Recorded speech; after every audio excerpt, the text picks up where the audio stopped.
Tonight, we drift to a remote cradle of wind and stone, a solitary island resting in the great silence of the Pacific. Here, on Rapa Nui, ancient hands shaped faces from volcanic dream, lifting giants from the earth to watch over the living. Their eyes once held the weight of ancestors, and their stillness carried the breath of memory across the sea.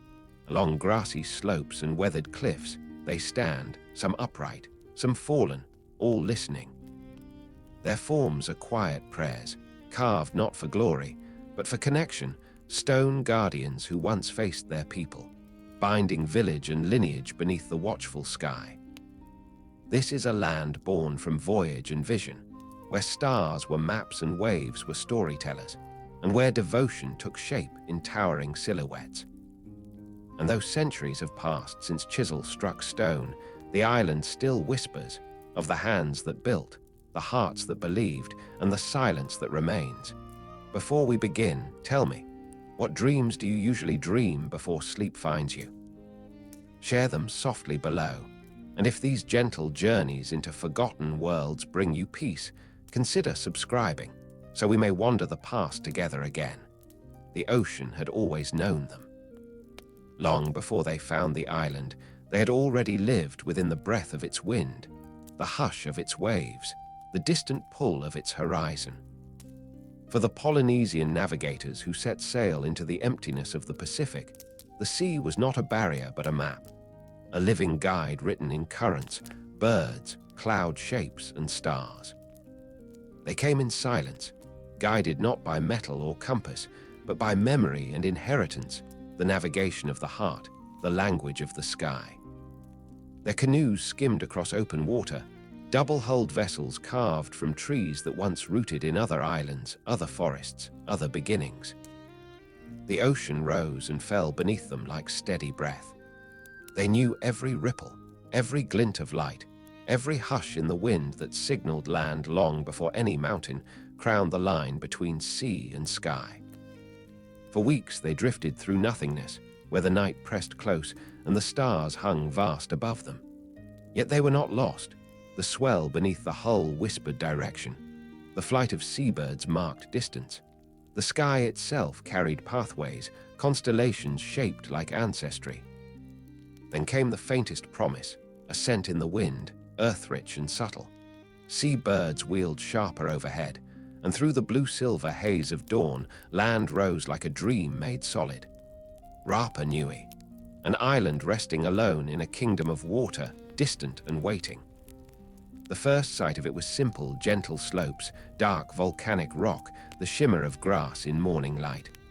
But to those who saw it, it was the beating heart of possibility, empty shores, untouched soil, a world cradled in the ocean's palm. They landed upon the beach where the sand was warm and the waves curled softly around their feet. The elders touched the ground first, palms pressed to the earth as though greeting a sleeping ancestor. Children stepped into the grass, their laughter scattering seabirds into the air. Canoes were drawn ashore, hulls resting like bones of great sea creatures drying in the sun. They carried with them seeds wrapped in woven leaves, taro, yam, banana. They brought chickens, gourd vessels, stone tools, fire in carefully guarded embers. They came not as conquerors, but as kin seeking a place the stars had promised.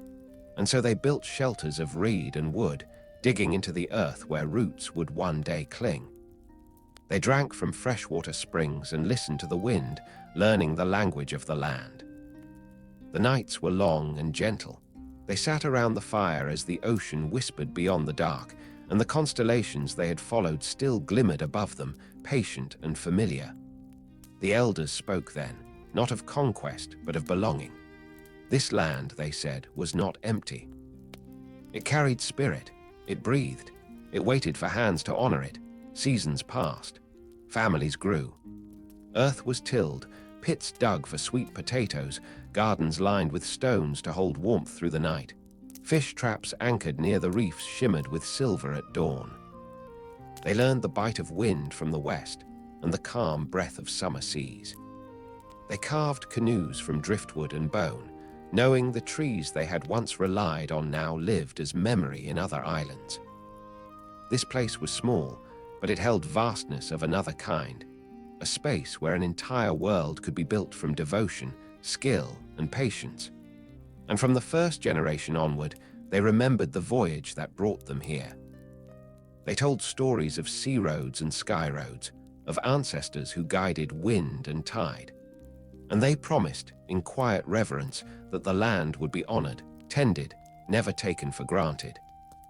Their society grew not from haste, but from steady rhythm, the rhythm of planting and harvesting, of fishing before dawn and resting under quiet stars.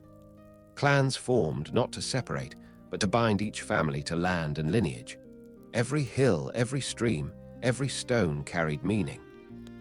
The island became a living chorus of ancestry, each voice belonging to a wind, a wave, a family story whispered into the soil. Children learned early to read the ocean. They watched the flight of terns and the dance of stars reflected upon waves. They learned to feel distance in their bones, not by sight, but by pulse. They knew where the sea deepened, where reefs curved like the ribs of ancient beasts, where tides could betray careless hearts. They became what their elders had been, navigators not of routes, but of existence. The horizon remained sacred. Though few would ever leave again, all knew they had come from beyond it, and the memory of movement lived in them like a quiet tide. To live on Rapa Nui was to be shaped by isolation, yes, but also by wonder. For in solitude, they had carved out belonging. They built the first ceremonial sites with stone gathered from the island's skin. Simple at first, marks of respect, altars for offerings, places where the living could speak with the dead. Here, ancestors were not lost. They were present in wind, in earth, in each heartbeat. Every evening, when the sun fell into the sea and the ocean glowed faintly like molten fire, they would gather near the shore, their silhouettes lined against the horizon. The island would grow still, as though listening. And in that stillness, they felt it. The bond between land and people, between arrival and belonging, between the breath of the ocean and the pulse of the heart. In time, they would carve giants from stone to honor this bond. But for now, it was enough to live, to plant, to remember, to give thanks for the island that had risen from the farthest edge of the sea to hold them gently in its hands. The voyagers had arrived. The island had accepted them. And from that meeting, a civilization would rise, one shaped by wind, stone, devotion, and the eternal memory of water. The days passed in steady rhythm, guided by sun and sea. Life on the small volcanic island unfolded with the quiet certainty of tide and season. Gardens grew along the slopes, ringed with stone to hold heat through the cool nights. Paths formed where bare feet pressed the earth. The island, once silent beneath the wide Pacific sky, now carried the soft hum of voices, of laughter, of tools shaping soil and stone. Children learned to weave nets from fine fiber, hands nimble as birds in flight. Coconut husk ropes hung to dry in gentle arcs. Chickens scratched near reed houses, their feathers catching sunlight like scattered embers. And always in the background, the ocean breathed, a companion, a warning, a memory. The new guardians of this land understood fragility. They saw how quickly soil washed downhill after heavy rain, how the wind stripped moisture from earth if gardens were left bare.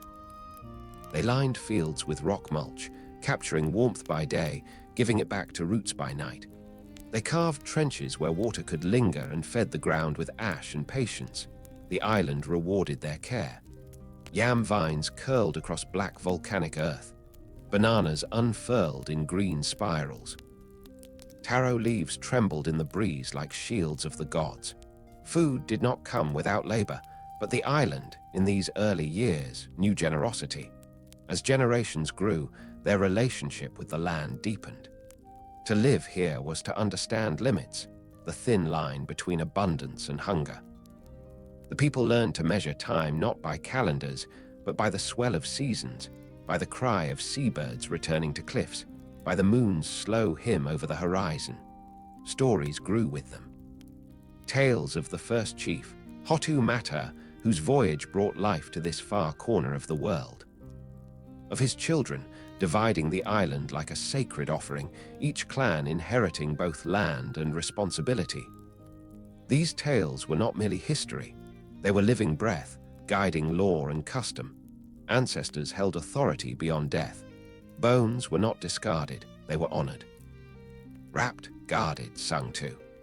Their presence lingered in the stones, in the wind that gathered at dusk, in the hush that settled before dawn. Chiefs ruled not through force, but through lineage, through the weight of names carried like sacred burden. Communities formed around loyalty and memory. Each household belonged to a clan, each clan to a chief, each chief to the long line that stretched behind him like a canoe path, disappearing into the sea of time. They built shelters from reeds and timber, roofs curved like inverted canoes to shed the wind. They slept close to the earth, lulled by the murmur of waves. Nights brought the crackle of fire, the scent of roasted fish, the soft chanting of elders teaching star paths to children who would carry those constellations in their hearts long after the world changed again. In the stillness after sunset, when the sky deepened to violet and stars emerged like distant fires, the people looked upward with reverence. They remembered the night ocean, the endless water through which their ancestors had traveled, guided by nothing but the sky and courage. That journey lived in them still, not as boast, but as inheritance. The island shaped them, and they shaped the island. Its cliffs echoed with the call of seabirds, its plains with the shuffle of feet carrying baskets of sweet potato and gourds. Young men learned the currents, casting nets from canoes that skimmed the surface like gliding shadows. Women tended hearth and field with precision learned through generations. Sometimes, the ocean rested so quietly that it seemed to breathe with them. Other days, storms rolled across the horizon, waves pounding the shore with ancient fury. The people bent but did not break. They mended nets, repaired shelters, sang to calm fear. Life here demanded softness and strength in equal measure. Ceremony marked seasons, offerings placed in hollowed stones near the coast, dances performed beneath starlight whispered through palm leaves. Songs rose like mist at dawn, honoring gods of sea and sky, asking for safe passage, fertile soil, calm winds. There was no rush. Time stretched like the ocean, wide and patient. Each generation built on the hands of the one before, and slowly, a truth settled into the bones of the island, that to live here was to be part of something ancient and delicate, held together by respect and endurance. They looked inward to the land that sustained them, and outward to the horizon that reminded them of where they had come from. They were rooted and drifting all at once, bound to soil yet carried by memory of waves. In this balance, earth and sea, past and present, a new world was forming. One small island, yet vast within its spirit, a place where survival was not conquest but communion, a place where ancestors lived not in distant heavens but among stone, wind and breath. And in the quiet of those first centuries, before the great figures rose from the quarry, before stone grew into form and shadow stretched across grassy slopes, the island listened. It heard footsteps, voices, prayer. It felt hands shaping its soil, hearts learning its tides. Rapa Nui had been found. Rapa Nui had been claimed. Rapa Nui had begun to dream. Soon, the people would carve those dreams into stone and give them faces that stared into time itself. Seasons drifted across the island like slow-moving clouds, and with each passing year, the clans deepened their roots into the land. What began as shared purpose gradually shaped into identity, fierce, proud, and intertwined with every stone, every tide, every breath of wind that crossed the island's skin. The chiefs still walked with quiet authority, their presence a thread that tied the living to the dead. Yet now, the rhythm of life held a new undercurrent. Families grew, children became adults, and stories of first ancestors gained weight like stones smoothed by centuries of touch. The people spoke of founding voyagers not only as memory, but as guardians who continued to watch from the unseen edge of the world. Each lineage traced its origin to paddles dipped in far water, sails filled by sacred winds. No one remembered the day they arrived, but everyone remembered that they came, and in remembering, each thought became inheritance. The first settlers lived through names, through chants, through breath passed from elder to student with reverence unchanged across generations. Houses clustered close, each with walls built from volcanic stone and roofs tied with fiber that whispered in the wind. The island's villages formed necklaces of life along the coast, beads of habitation bound together by unseen threads of kinship. Close to the sea, palms swayed above fire pits and sleeping mats. Deeper inland, gardens flourished with rounded stones marking fields like constellations on the earth. Women tended taro and sweet potato, coaxing life from dry soil using knowledge older than any carving. Men fished upon the waves, nets glimmering in the sunlight, voices rising in chants timed with the pull of the tide. Children ran between tasks, weaving laughter through fields where ancestors once walked. Even joy carried ceremony. A harvest did not simply feed mouths, it fed spirit. A child's first catch was not merely fish, it was continuation. A night of storytelling beneath the stars was not entertainment, it was a renewing of truth. To lead was not to command, but to embody. The Araki did not force devotion. They received it, as the sea receives rivers, as the sky receives birds. Behind every decision stood the weight of ancestry. Elders gathered in circles, heads bowed, speaking slowly and deliberately as they considered the land, the future, the quiet voice of those beneath the earth. Yet the island, though generous, was not boundless. Land was precious, and the soil could not grow as freely as the clans themselves. In quiet moments, when the sea lay flat like polished stone, leaders walked the boundaries of their land, tracing lines invisible to any eye but theirs. These borders were not drawn, yet they existed sacred as breath, sharp as truth.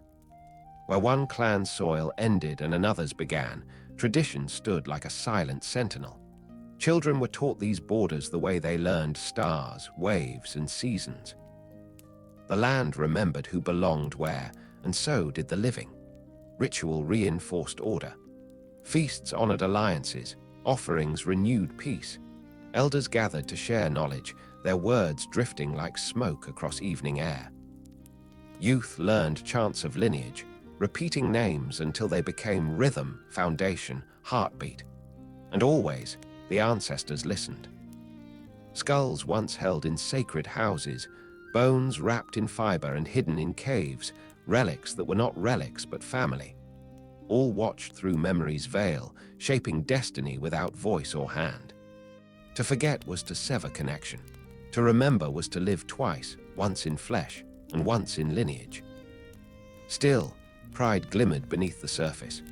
One clan would raise a house post taller than another. Another would host a feast more bountiful, stepping lightly on the edge between generosity and competition. A chief might stand upon a hill at dawn and wonder whether his ancestors expected more. A young hunter might feel his chest swell when he brought home a catch larger than the rest, knowing his clan's name would rise in whispered admiration.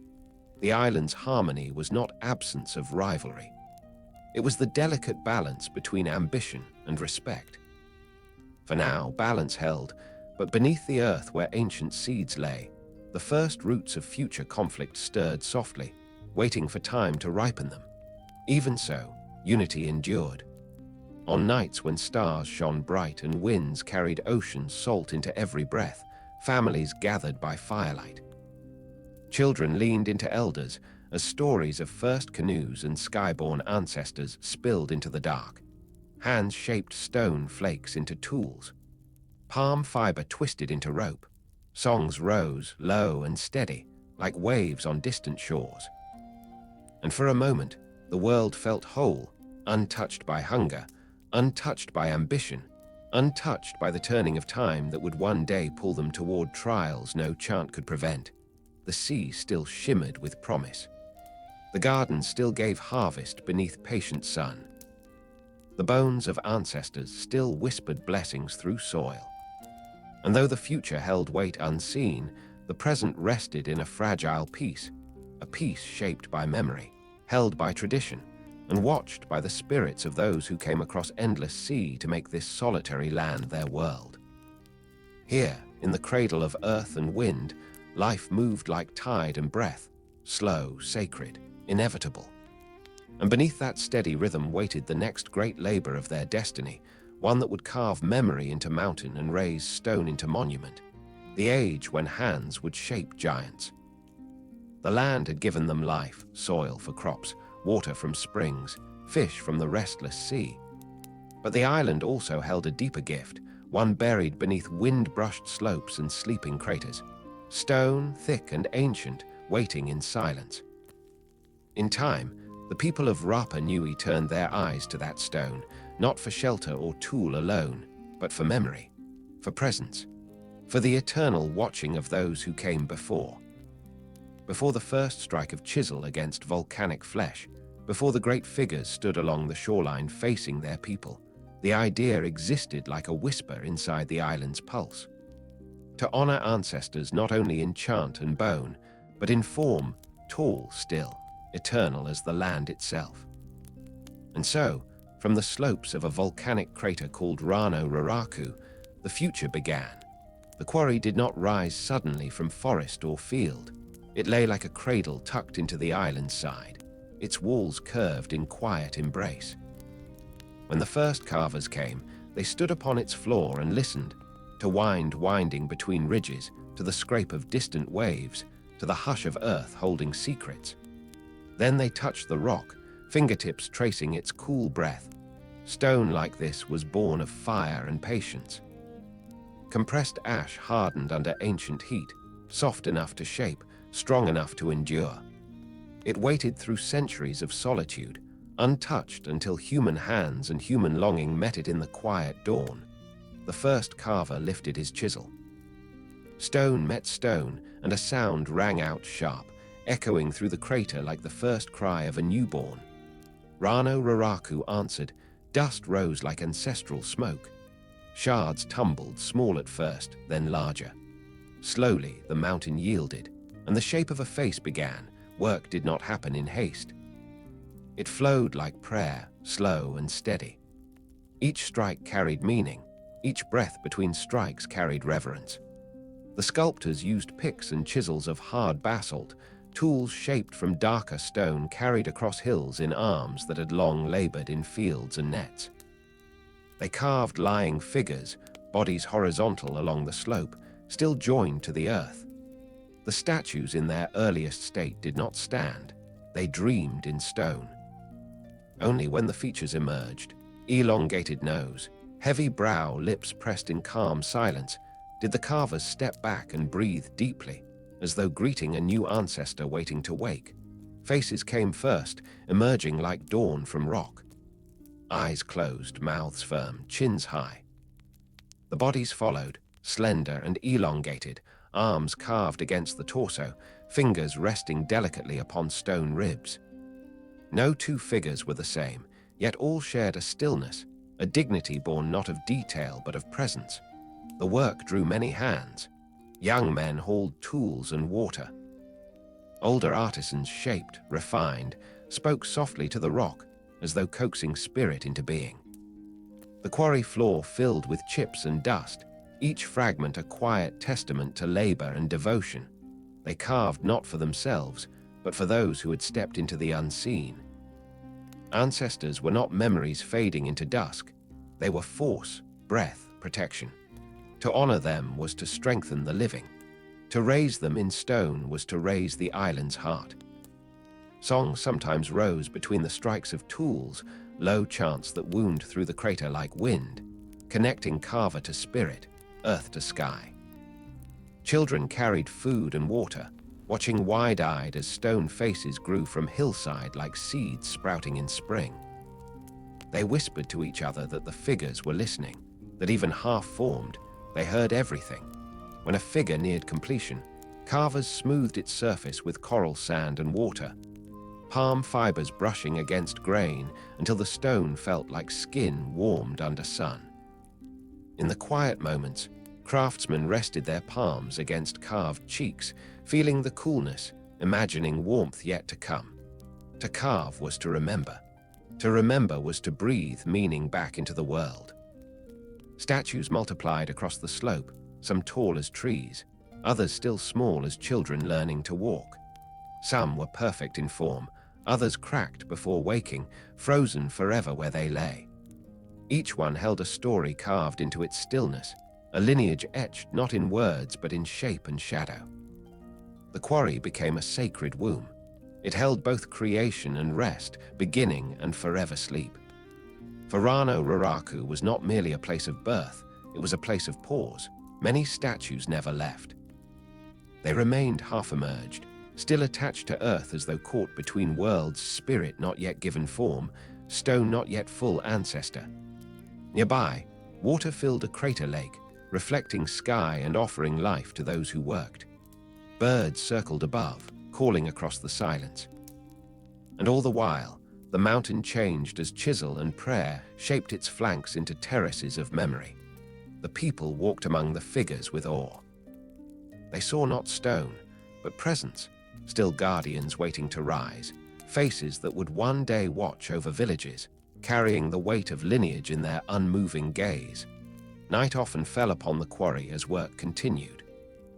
Torches flickered against emerging silhouettes, long shadows cast along jagged slopes. It was in this half-light that carvers felt closest to the unseen world. The dark softened edge and floor, leaving only form and spirit. Under stars, they whispered names and blessings, calling ancestors gently into shape. This was not art. It was devotion. It was lineage given form. It was memory made visible. In time, the people would find a way to lift these giants, to set them upright, to send them walking across the island like returning spirits. But here, in these early days of quarry and dust, of sweat and chant, the figures slept. They waited with closed eyes and patient hearts, as though listening to the heartbeat of the island beneath them. And the carvers, weary yet filled with sacred purpose, worked on. Stone flaked, dust lifted, spirit stirred. From the quiet womb of the crater, the ancestors were being born again. One face at a time, one breath at a time, one slow awakening into timelessness. They rose before dawn, when mist still clung to the slopes of Rano Raraku and the world lay held in the quiet hand of night. Torches glowed like scattered embers against the crater's rim as carvers resumed their labor, each breath forming pale clouds in the cool air. The figures they shaped were not yet awake, but they listened, or so the elders said, and so each strike of stone against stone was offered with care, as though chiseling bone rather than rock. By now, the quarry had become more than a place of work. It was a sacred hollow in the island's body, a place where creation hummed beneath dust and effort. Paths worn by countless feet wound among half-carved giants, their faces emerging from the slope like dreams rising through memory. Some statues lay almost complete, others only hinted at, nose first, then brow, then long and noble jaw. The hillside itself seemed to breathe, as if the earth were slowly exhaling ancestors into the world. The workers moved with practiced rhythm. They lifted basalt picks, swung with steady force, paused to listen, then struck again. A dull knock meant stone still strong. A sharp crack warned of veins hidden beneath the surface. When flaws appeared, they murmured prayers, smoothing the wound, easing the fault.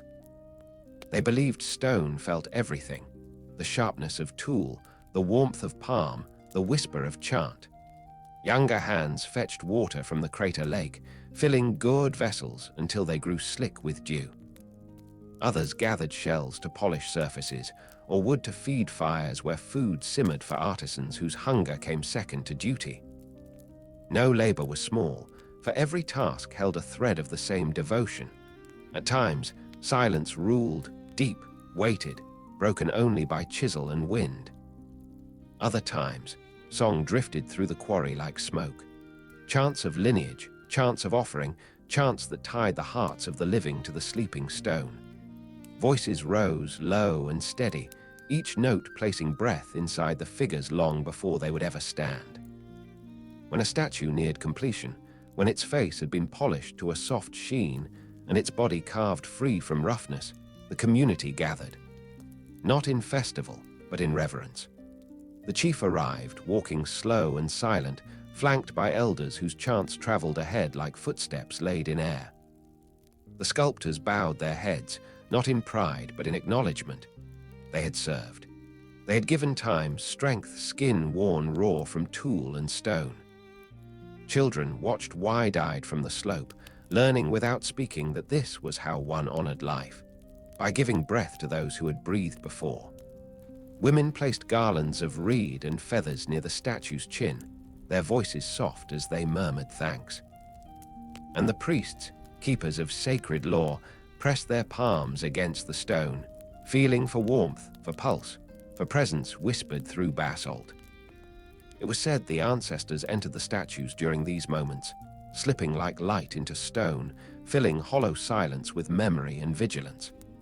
And when the ritual ended, the figure lay still, yet changed, no longer merely rock but kainga, a vessel for spirit, a guardian waiting to stand. In these early years, the island still felt wide. Resources still met needs, land still answered the hunger of growing families. But already, the work of creation demanded much. Timber cut not for shelter but for shaping tools. Rope braided from fibers gathered and dried, used to lift, to shift, to brace. Food carried uphill, hours lost to quarry and ritual, hands hardened by devotion, yet no one spoke of burden. To honor ancestors was not sacrifice, it was belonging. And in this belonging, their world felt steady as stone. Still, there were moments when the island seemed to pause, holding its breath. When carvers turned their brows to the horizon, catching sight of distant sea and wondering whether more land existed beyond the endless blue. When chiefs lingered alone near the quarry's rim, gazing down at the growing multitude of stone faces and wondering what task their children's children would inherit. For though unity still held and respect moved through the villages like tide, ambition stirred quietly. Families watched whose statues were grandest, whose ancestors rose tallest from the earth. Pride whispered among young men, and elders answered with warning. Not every stone needed to stand highest. Not every spirit required towering form to protect its lineage. Yet the quarry continued, and each new generation carved slightly larger, slightly bolder, as though reaching not only for memory but for permanence itself. The statues multiplied. Dozens lay across the slopes, some completed, others waiting half-born. The land below felt them, their weight, their presence, their silent promise of watchfulness. At night, the moon cast long shadows across their sleeping bodies, and those who kept watch swore that sometimes, in the still hours, the figures seemed almost to stir, not moving, but remembering. Soon, the task would change. Soon, they would not only carve. They would lift. They would transport. They would stand these silent ancestors in rows along the island's edge, facing inward toward their people, toward their families, toward the heartbeat of the land.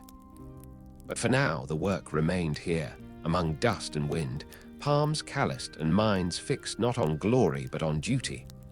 The quarry sang with the rhythm of tools and breath. The earth gave stone, the people gave life. As the day's light faded and torches flickered once again, the carvers rested their tools. They brushed dust from carved brows as gently as one might brush hair from a child's face. Leaving the figures in evening's quiet, they whispered blessings into gathering dusk. The statues did not speak. They did not move. Yet they held the island's future within their unmoving gaze, waiting for the moment when stone and human will would join to raise them from the cradle of the crater into the world. For in this place, carved from volcanic ash and faith, ancestors were not lost. They were waiting, patient, silent, timeless as the ocean that cradled the island from every side. The quarry slept under a veil of starlight as the island exhaled with the tide. Yet even in its stillness, Rano Raraku felt alive, as though beneath the carved faces and half-shaped bodies, the earth listened. Statues lay everywhere, crowded like a gathering of silent ancestors awaiting a summons. Their silhouettes stretched long in the moonlight, each form pressed against the land that birthed it, each one bearing the patience of stone and the weight of lineage.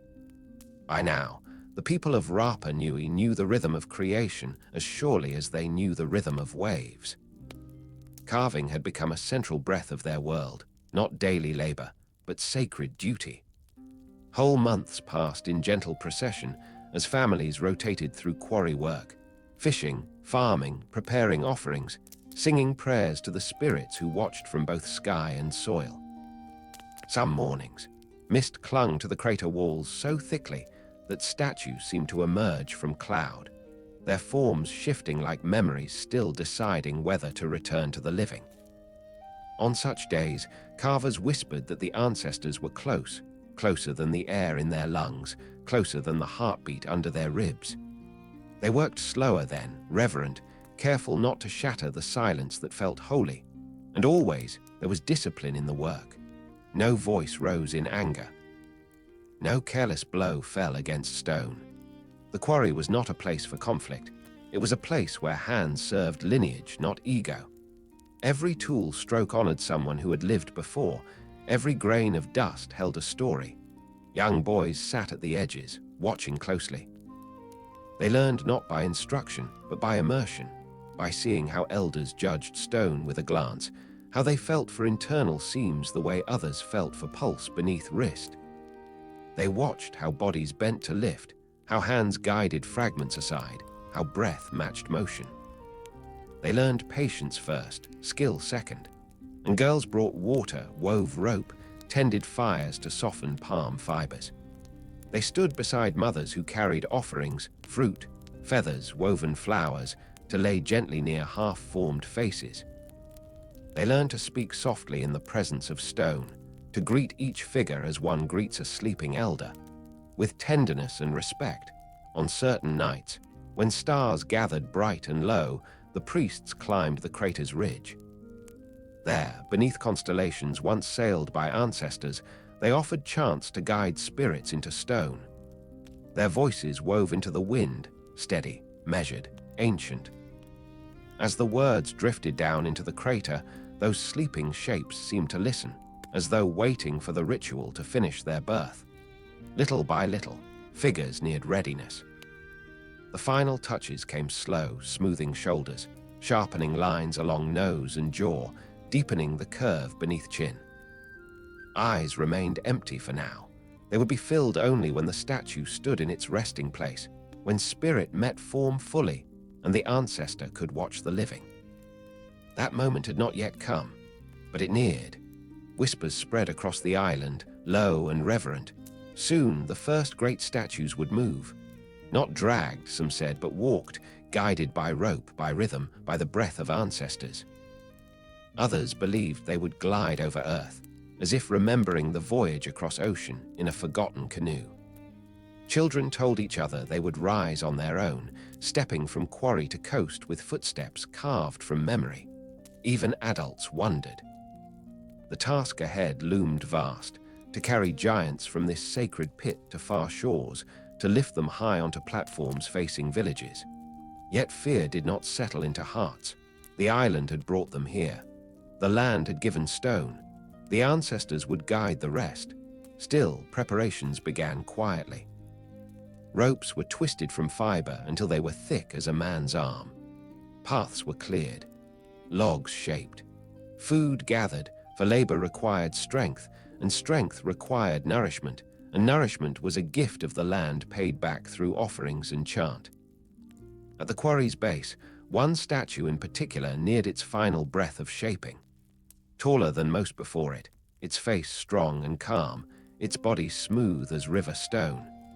Workers paused often to look upon it, seeing in its quiet stature the promise of future guardians. The head carver, shoulders broad, hands scarred, stepped back and placed his palm lightly against its cheek, not to test surface, not to measure progress, but simply to acknowledge. For he knew, Once detached from the earth, this figure would never lie again. It would rise to stand among its people, to watch, to protect, to endure. A hush fell. The workers set down tools. Even the wind seemed to slow. Then, with care practiced through generations, they cut the final line of stone beneath the figure's back. Not in haste, never in haste, but in slow precision, chisel tapping like heartbeat, stone sighing as earth released form. When the last connection broke, the statue did not fall. It settled, heavy yet gentle, into the prepared cradle of soil and fiber.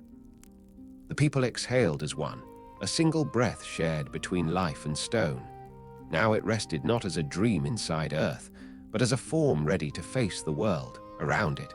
Others waited still half-born, some with brows just traced, some with bodies nearly free. All slept beneath sky and wind, unblinking, timeless. The quarry felt full, not crowded, but full of presence, full of future. The island knew change was coming. The people knew it as well. Something vast stirred beneath the rhythm of daily life. Not conflict yet, not hunger, not sorrow, but purpose. The first great rising of their stone ancestors would soon begin, and with it, a new chapter in the island's story. Night drew in. Workers lit torches. Shadows flickered across stone faces. The quarry hummed one last time with quiet effort, then settled into silence.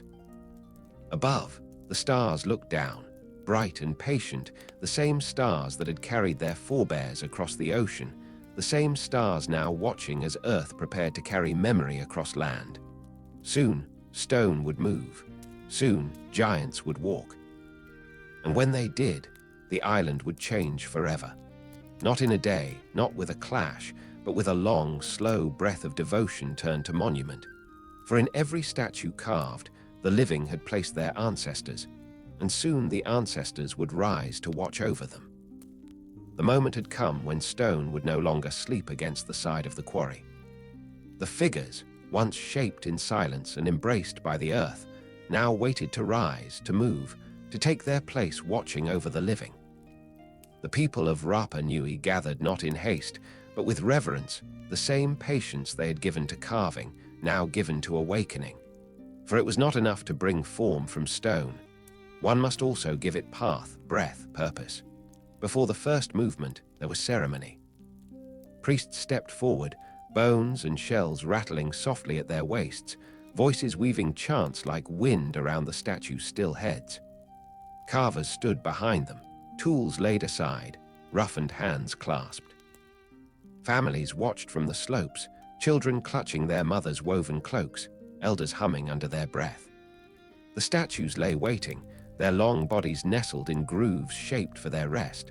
Faces calm, lips sealed, eyes half-formed, as though already seeing a world beyond the quarry.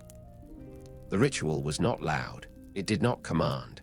It whispered, it coaxed, it called upon ancestors to guide stones safely across earth. For to move a moai was not work, it was communion. The living did not command the stone, they accompanied it. At first light, ropes were lifted, thick strands of braided fiber, coiled like sleeping serpents along the ground. Dozens of hands found hold. Men leaned their weight forward. Women steadied cords with practiced touch. Children watched with eyes wide and solemn, knowing they would someday inherit this sacred burden. The command came not as a shout, but as a rhythmic chant, slow and deep, aligning breath and purpose. The statue shifted. Not far, not much, but enough that dust rose like memory from beneath its weight, enough that hearts tightened, and hope moved like wind through grass. No one spoke. They pulled again, softer this time, coaxing rather than forcing. The moai slid along the prepared path, cushioned by reeds and soil. It did not scrape, it glided, as though remembering the first voyage across ocean waves. There were many ways to make a giant move. Some believed in sleds of wood, logs rolling beneath stone. Others trusted thick ropes and the strength of many shoulders. Some guided statues by rocking them gently side to side, as a mother sways a child to sleep. Walking the moai, they called it, persuading stone to step forward in slow, solemn dance. The people used what the land allowed: palm fiber ropes, earth mounded smooth, the force of unity. No single man could move such weight. No single clan could claim such strength. The island itself moved when a statue moved, its breath shared across valleys and hills. With each pull and sway, voices rose in rhythm, chanting time, calling to the spirit within the stone. Sweat darkened backs, arms strained, legs braced against earth. Ropes creaked like ancient trees bending in wind. And slowly, impossibly, the Moai advanced. Those who watched saw not labor, but miracle. Stone stirring like flesh, history rising from the quarry to stand among villages.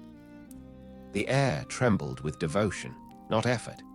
Even the seabirds paused in flight, wheels of white against the sky, as if bearing witness. They moved at dawn and dusk, avoiding heat that could exhaust spirits and bodies alike. At midday, the statue rested under woven mats, its surface cooled with water carried in gourd vessels. Children fanned dust from its face, elders whispered prayers over its brow. No one rushed. The trek was not measured in distance, but in reverence. Across fields and slopes, they carved paths with bare feet. Stones rolled aside to make way. When a hill rose before them, ropes tightened, chants deepened, and the Moai leaned forward like a giant bowing to the earth. And still, the people pulled with patience, not dragging, but guiding, as though escorting a chief to ceremony. Nights beside the resting statue felt sacred. Fires glowed warm beneath star-hung sky. Carvers sat close to the stone, touching its surface with fingertips, remembering every curve they had shaped. Hunters returned from reef and shore with fish. Farmers brought gourds and taro roasted in leaves. They ate together, slept near the statue, breathed in unison beneath constellations that once guided their ancestors across endless ocean. And when morning returned, work resumed as ritual reborn. Small steps, slow sway, breath and motion stitched together like waves and tide. The statue's journey became the island's heartbeat, steady, sacred.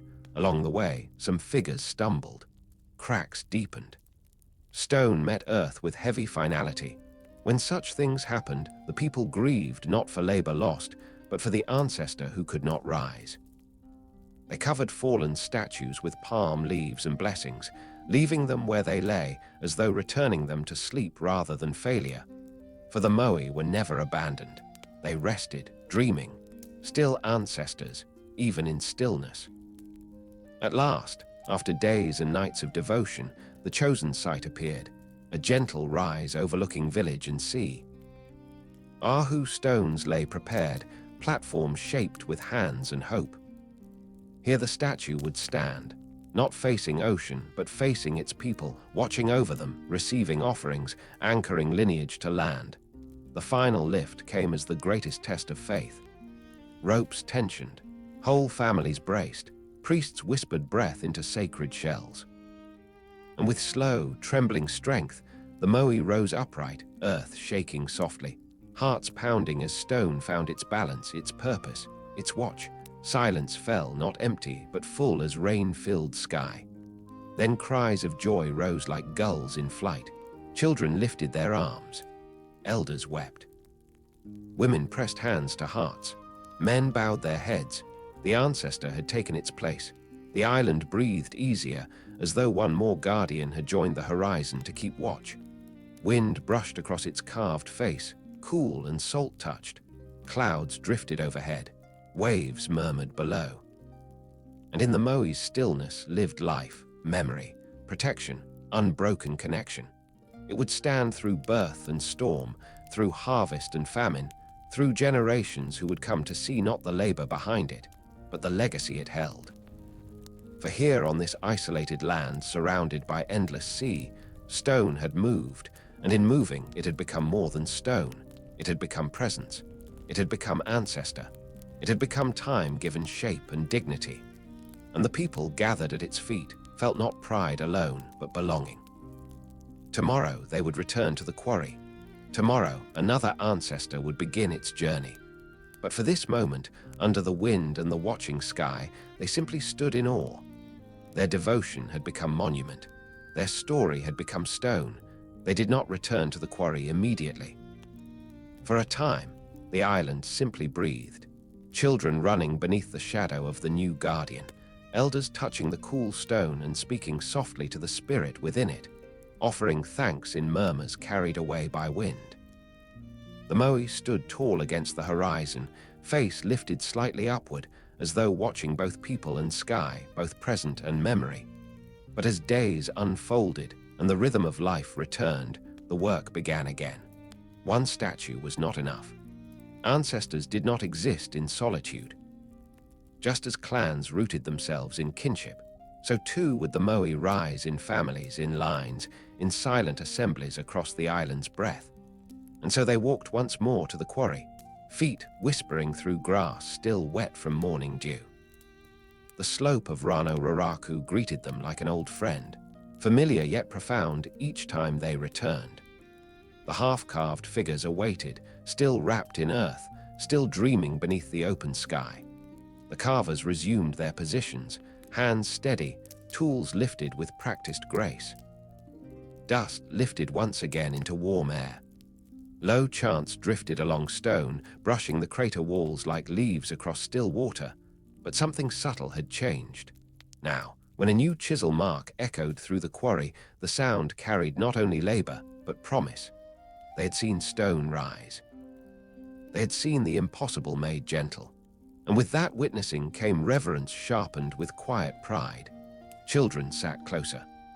They leaned forward, eager to watch the first strikes, their eyes carrying wonder in a way untouched by weariness.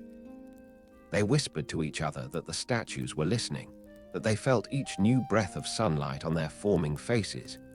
Young men, stronger now after guiding ropes and sharing strain, moved with shoulders still sore but spirits lifted.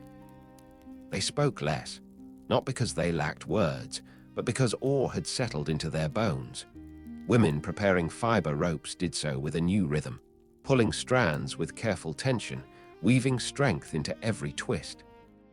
Their hands worked swiftly, and when one rope finished, another began, a steady pulse of preparation. Priests visited more often, placing palm against stone as though reminding the spirits that soon they too would rise. They studied the sky, the movement of stars, the subtle shift of seasons, calculating the times when moving a Moai would be safest, most aligned with breath of land and ancestors. Every step felt as though the island itself leaned forward, listening. Yet with this growth came weight, and already some began to feel it. Where once the island seemed wide and full of endless space, now hills and coasts felt measured by the rise of stone. Where once each family's devotion rested on shared purpose, quiet pride began to collect, not loud, not harmful, but present, like a single stone placed upon another. A chief wandered at dusk near the first raised Moai, his shadow long across the grass. He studied the statue's brow, the calm line of its lips, the strength in its silent posture.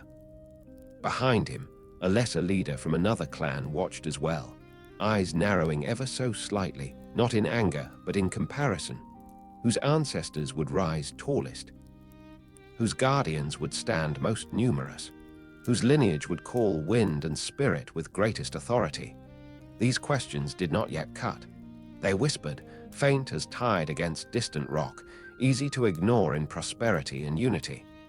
But they existed, small seeds waiting beneath the soil of time.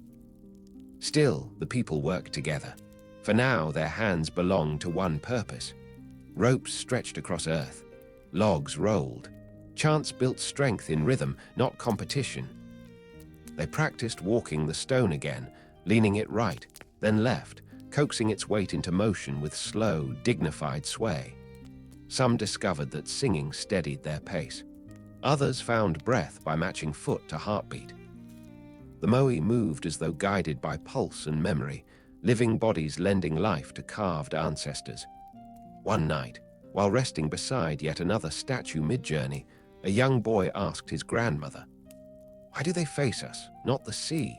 She smiled, stroking his hair as firelight danced against stone. "Because the ocean already knows who we are," she whispered.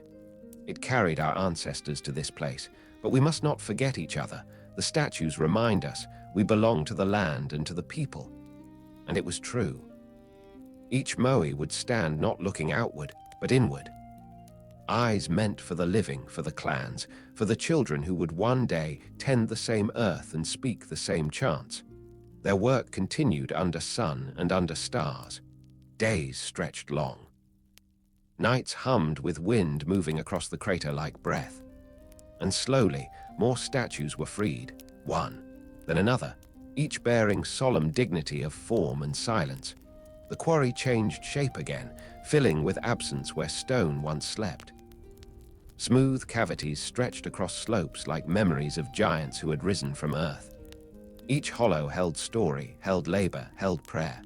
And upon hilltops and coastal plains, platforms grew, stones stacked with patience, fitted with precision, each one chosen for weight, color, place. Ahu took shape like altars, strong shoulders ready to hold the watchers that would soon rise upon them. Long lines of Moai began to form across the island's edge, some already standing, others still journeying. To walk the coastline now was to move among guardians, tall, silent, unblinking, as though the world itself had eyes. The people spoke softer near them. Children played in their shadows but never climbed them. Elders bowed slightly when passing by, acknowledging presence that did not speak but did not sleep. And across the island, a feeling grew that something extraordinary was unfolding. Not simply labor, not simply devotion, but a shaping of time itself. For stone had begun to stand like memory given spine and dignity. The ancestors did not just visit in dreams, they returned in form.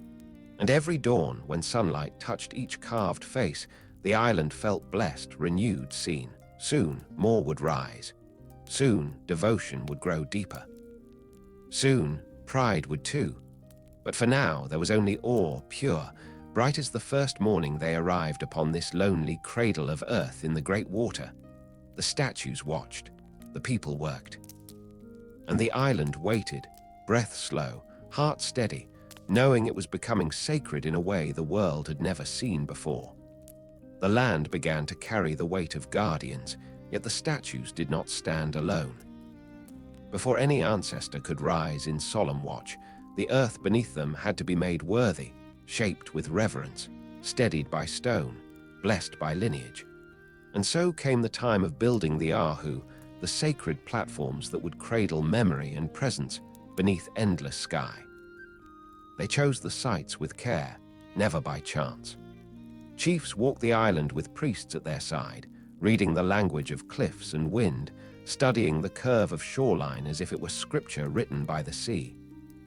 Some places hummed with ancestral breath, others whispered softly through grasses.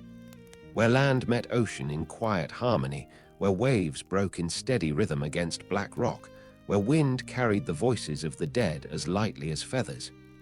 There they marked the ground. The Ahu were not merely foundations, they were thresholds, bridges between flesh and spirit, between earth and the unseen. Each stone placed in their walls held intention, history, prayer.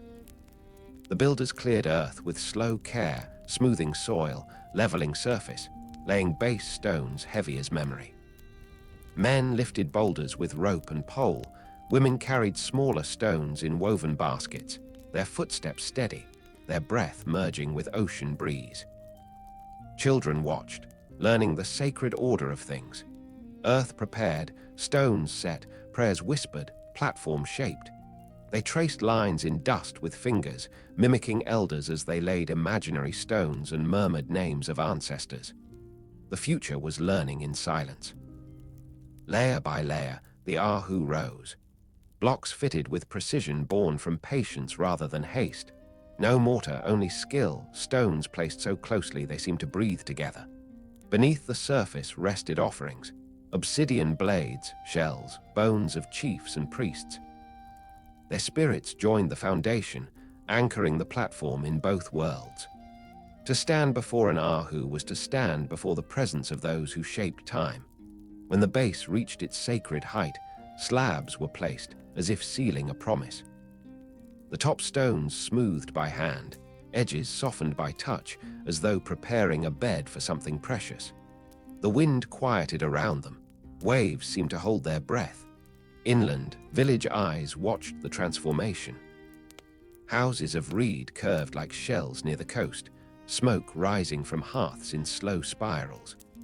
Farmers looked up from gardens lined with volcanic mulch. Fishermen returning from morning nets paused as they dragged canoes ashore, heads bowed toward the rising platform. The entire island seemed to pause, waiting. Priests approached with palm bundles and chants, their voices low and steady, guiding breath into stone. Elders placed bowls of sweet potato and fish near the platform, feeding the earth before it would feed spirit. Women laid wreaths of white petals along the edges, the flowers trembling as sea wind kissed them. The youngest children sprinkled powdered coral, hands unsteady but hearts steady, guided gently by older siblings. Then came silence, deep, heavy, full. It moved across the Ahu like a tide, settling into the stones. Time slowed. Even birds stilled their wings. The people sat, cross-legged on sand and grass. They waited for chiefs to speak, but no long speeches rose. This was not a moment for word, but for breath. For the understanding that something unseen had joined them, settling over the platform like mist.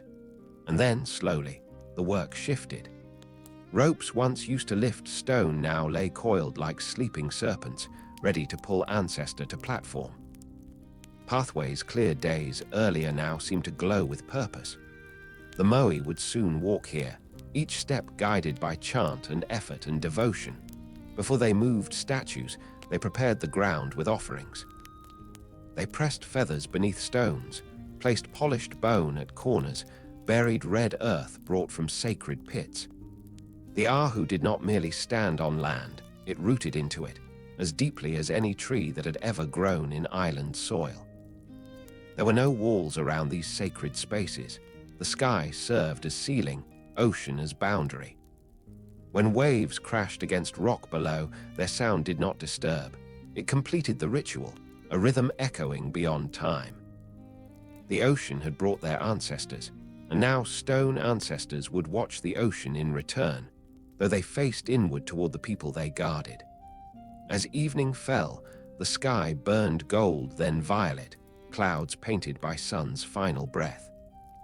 Shadows lengthened across the new platform, stretching toward village and sea.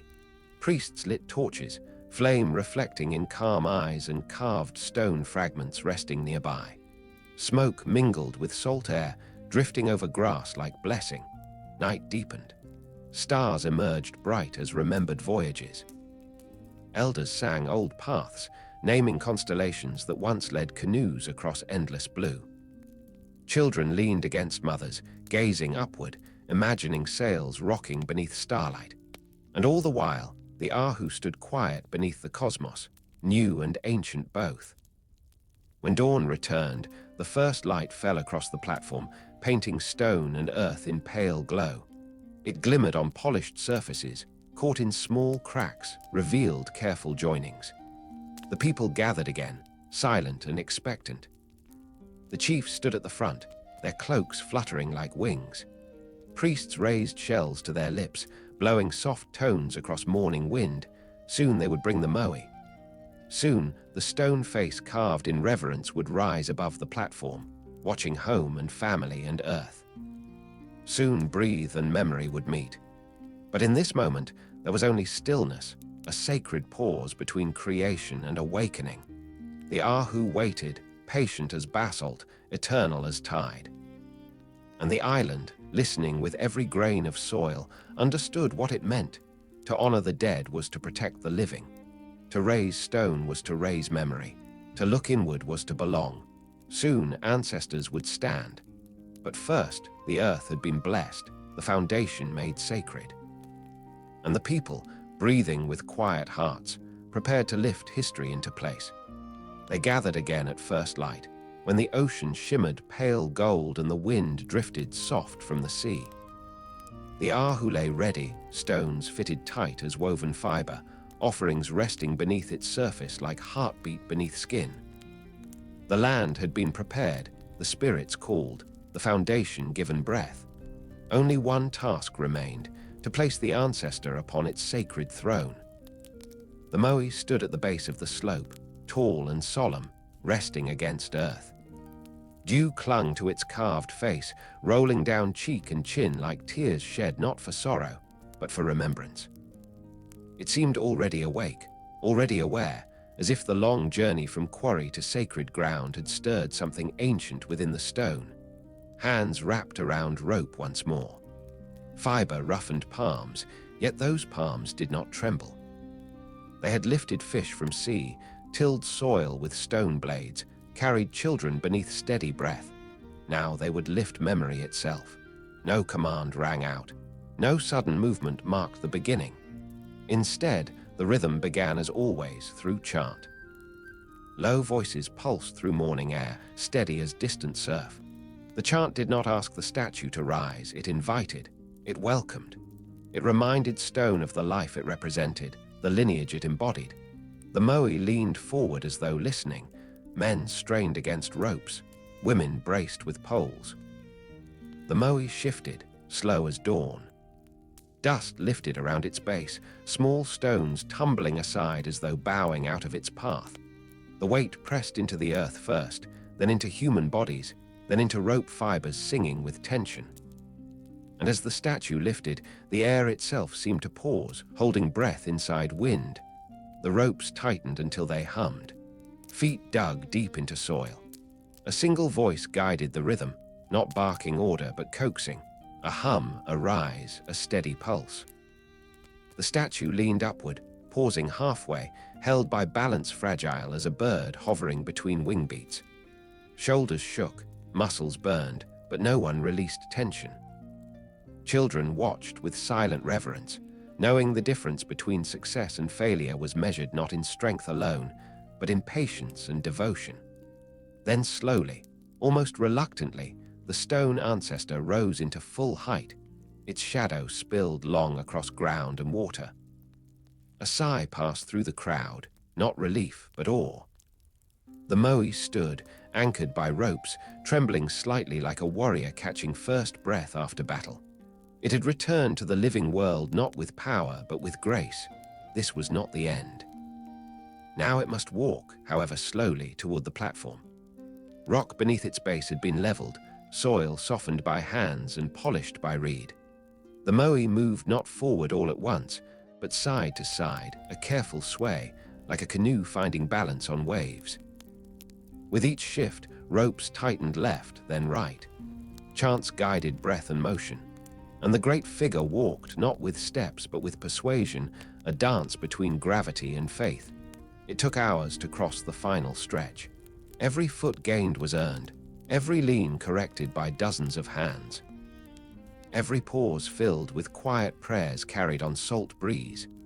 The platform waited, patient and unmoving, like a door opened for the returning dead. When the base of the moai touched stone, voices lifted, not shouts, but trembling song. The people adjusted ropes with delicate precision, shifting weight grain by grain until stone aligned perfectly with the sacred ground. Then, the ropes eased, breath slowed, and the moai settled into place, tall and eternal, its silent gaze cast inward toward its people. The moment held. The sea breathed. Children pressed hands to their mouths. Elders closed eyes, feeling the presence settle into bone and soil. A priest stepped forward with a small bowl of white coral pieces, sprinkling them at the statue's base like stars returning to earth. Women placed flower wreaths at its feet. Fishermen laid down the first offering of the day, fresh fish glistening with sea and sunrise. Then came the final gesture, the opening of eyes. In a hut nearby, artisans ground red and white pigments, mixing with sacred oils. From this material, pupils were carved or painted into coral inlays, circles of seeing. When the time came, two men climbed gently, cradling those inlays as though holding life itself. They placed them into the hollow sockets carved long before at the quarry. The moment the eyes entered the statue, it changed. Before, it had been presence. Now it was awareness. Now it watched. Gasps rippled through the gathered crowd, though none were surprised. They had seen this before, yet each awakening felt like the first in all creation. Children instinctively stepped back, humbled by the sudden power of sight. Some elders knelt. A chief rested hand over heart. The Moai did not speak. It did not move, yet everything shifted. The platform was no longer empty stone. It was habitation. It was connection between past and present. It was the point where soil met spirit. As the sun climbed higher, villagers drifted away to tend gardens and nets, yet none turned fully from the statue. Their eyes returned to it with each step, acknowledging its new life, its presence among them.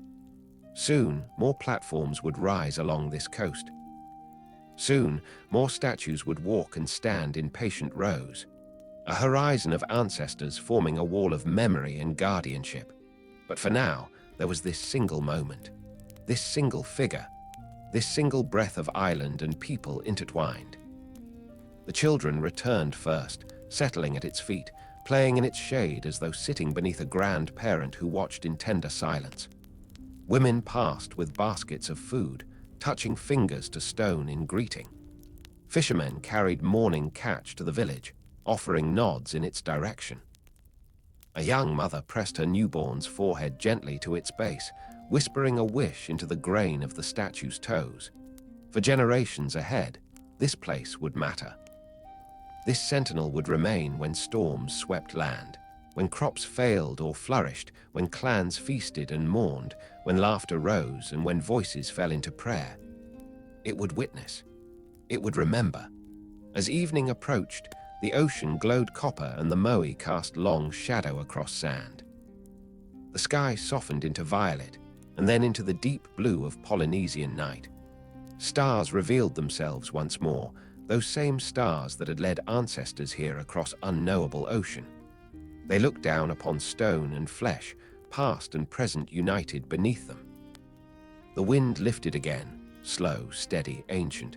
It brushed the statue's face like a hand of welcome. Far out at sea, a wave broke with quiet thunder. The island exhaled. Another ancestor had returned to stand guard. The people, in return, carried gratitude like flame against coming darkness. And the Moai, tall and still beneath constellations, watched over all. Not as ruler, not as conqueror, but as memory given form, as spirit given stone, as love given permanence. Soon, more would rise. Soon, their shadows would stretch across the island like threads binding clan to clan, breath to breathe, story to story. In that long line of watchers, this one would never be forgotten. It would hold every dawn and every dusk, every birth cry and every final sigh. And long after the hands that raised it had returned to the earth, it would remain, a silent promise that the living had not been alone, and the dead had never truly departed. The first signs were soft, so soft that no one living then would have called them warnings. They arrived not as sudden ruin, but as gentle imbalance, subtle shifts in breath and soil and silence. The island had long been generous, its earth dark and fertile, its forests rich with palms reaching skyward like pillars in a sacred hall. Birds nested thick in branches, sea turtles crawled ashore in moonlight, and freshwater seeped in hidden pockets where reeds swayed like prayer. But nothing in the world remains untouched forever, not even paradise. The people of Rapa Nui worked the land with devotion, tending gardens of sweet potato, taro, yam, and banana, coaxing life from volcanic earth. Their fields swelled like woven mats across slopes and valleys, ordered by stone borders to protect against wind. Chickens rustled beneath small stone houses built low against the earth. Everything they needed came from soil, water, and sky, everything except the canoes, which reached into the sea as lifelines stretching beyond the reef. Those first voyagers had carved great vessels from towering palms, hollowing them with fire and stone, gliding across endless water guided by stars and swell. And so, when more hands shaped more paddles, more trees came down.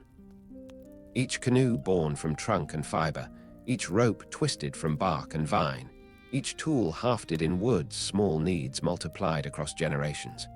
The forest thinned slowly, not in panic but in rhythm. A trunk felled, a canoe launched, a family fed, a statue moved. The great palms did not vanish overnight. Their absence arrived like fading memory, the way a shoreline shifts grain by grain. For every tree removed, one less anchor held the soil when rain fell hard from passing storms. For every grove thinned, wind bit deeper into hillside. Yet life continued, steady as worship. Moai still walked across the land in those days.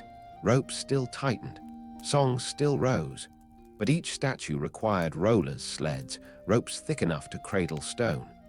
And so the island, proud and generous, gave again and again to satisfy devotion. No one thought of ending, for how could tradition, born from ancestors themselves, ever falter? Faith and practice were one breath. To stop would be like asking the ocean to still, or the wind to forget the sky. Seasons shifted. The earth felt lighter beneath feet where palms no longer rooted. Dust lifted more easily, catching sunrise in thin silver trails. Birds nested less often in dwindling boughs. The islanders noticed, but they saw change as cycles, not decline. They believed renewal inevitable, the same way stars returned each night. In gardens, stones were arranged into patterns to shelter crops from coastal wind.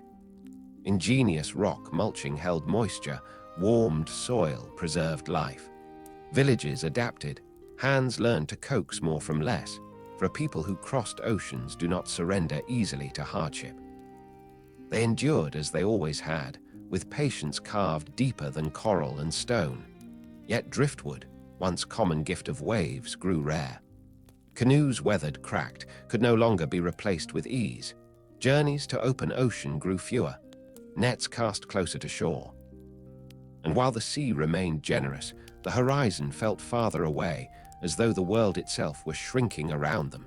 Still they built, still they carved, still they raised Moai in reverence and pride.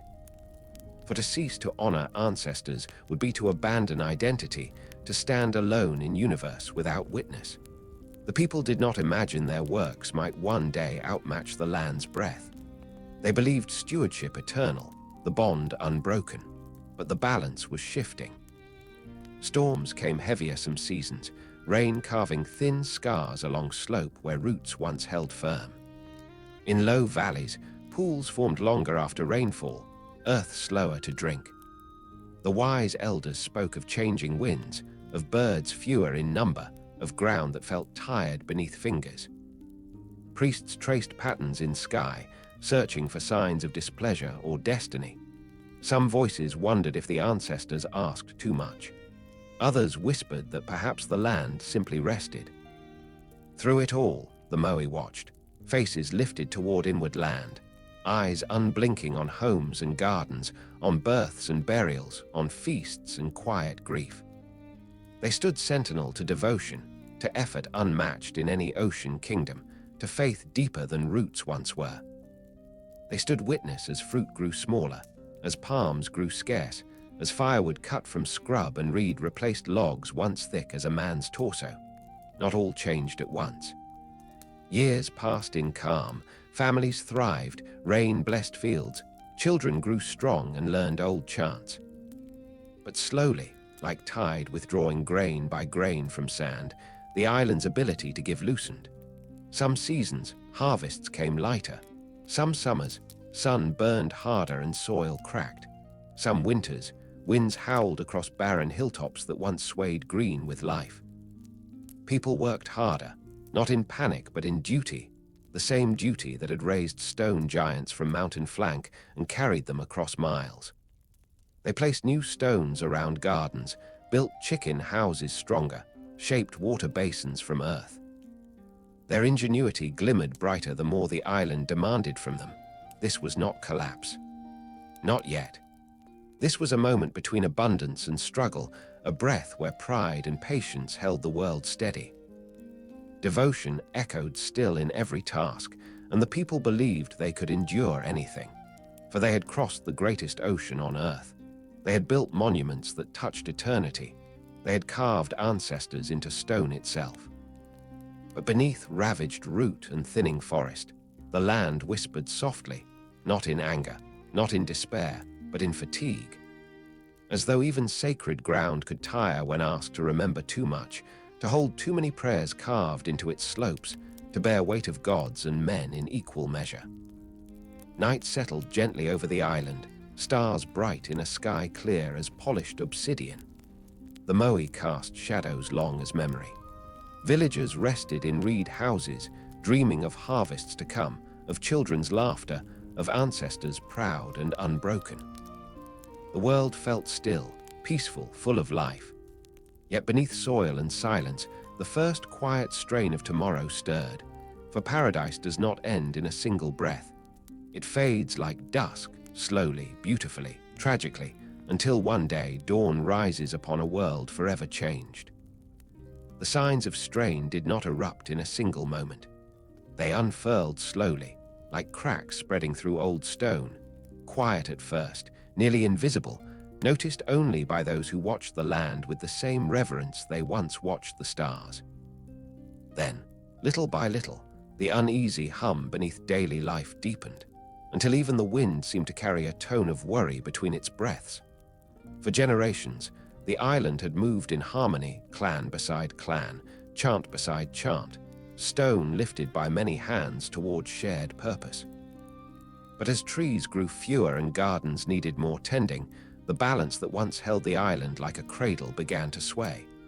No one wished it, and no one yet named it, but need sharpened edges between families. The land, once wide enough for all, now felt smaller with each passing season. In mornings, fields where crops once spread wide now held tighter rows. Men measured soil with quiet concern. Women knelt longer to coax seedlings from hardening earth. Chickens scratched in fenced patches, their houses more numerous because the sea alone could no longer meet every hunger. Nets stretched thinner near shore as fish slipped farther into deep water where canoes could no longer follow. Still, no shouting came. No battles broke the calm. Instead, the first fractures came as whispers, a family murmuring that another took more fiber from the last patch of brush. A fisherman frowning when a neighbor set nets where his ancestors once cast lines. An elder noting that a statue raised by another clan stood taller than those her people had built. Small things, but small things, when repeated, become current beneath surface. Rituals continued. Songs rose each dawn. The ancestors still faced inward from their sacred platforms, carved eyes watching villages with solemn calm. For a time, their presence soothed doubt. If the Moai stood firm, surely the world remained steady. Yet reverence alone could not fill the soil with water nor return the tall palms that once shaded the island like a forested temple. When winds came harsh one spring and tore roofs from homes, voices lifted not in anger, but in worry. People looked not to each other, but to the statues, seeking strength, seeking reassurance, and finding only silence carved in stone. It was then that a thought first took shape in the minds of a few. If ancestors truly watched, why did the land tire? Why did the sea feel farther away? Why did storms seem stronger, fields more stubborn, hearts more strained? No blame was spoken aloud, not yet. But questions cast shadows across faith the way clouds pass slowly across sunlit cliffs. Another season passed, then another. The people adapted as they always had. They built clever stone gardens, arranged rock windbreaks in labyrinth patterns to shelter crops, created pits to catch water when rain fell too swiftly.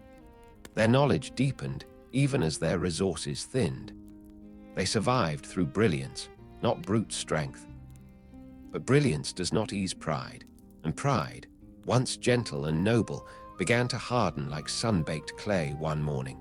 A group from one clan arrived early at the quarry, ropes and tools in hand.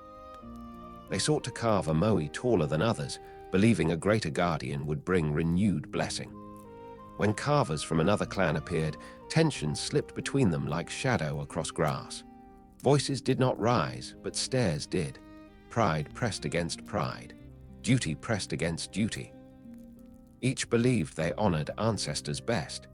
Each believed they protected the island's future. Elders intervened, not with command, but with presence, palms lifted, chants murmured, reminding the young that the quarry belonged to all. But the unease settled deeper, finding root. Soon after, a storm season arrived heavier than memory could recall. Winds devoured the last groves of tall palms, and waves clawed at the shore with hunger.